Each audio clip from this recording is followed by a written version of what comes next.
ലേവ്യന്മാർക്ക്. എന്നാൽ ഇന്ന് നഷ്ടപ്പെട്ടാലും മുറിവേറ്റി കിടക്കുന്നവനെ ശുശ്രൂഷിക്കണം, രക്ഷ ചെയ്യണമെന്ന് വലിയ ആഗ്രഹത്തോടെ വരുന്ന ശബ്ദം പറഞ്ഞ കർത്താവിനെ സുഖിച്ച് ഈ ശബരിയക്കാരനാരാ? യേശു ഉള്ളവൻ. യേശു ഉള്ളൊരു വ്യക്തിയാണ് ഈ ശബരിയക്കൻ. യേശു അകത്തുള്ളവനാണ് ഞാൻ വിശ്വസിക്കുന്നു. പുതിയ നിയമത്തിന്റെ ഭാഷയിൽ പഠിക്കാൻ യേശു അകത്തുള്ളവൻ അങ്ങനെയായിരിക്കണം. എങ്ങനെ? എനിക്ക് ചിലത് നഷ്ടപ്പെട്ടാലും മുറിവേറ്റ് കിടക്കുന്നവൻ പൊക്കിയെടുക്കണം.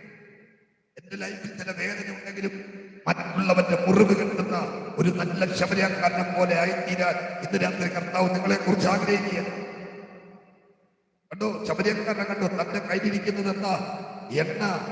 അവന്റെ മുറിവിൽ കിട്ടുവാനാ വീഞ്ഞ്.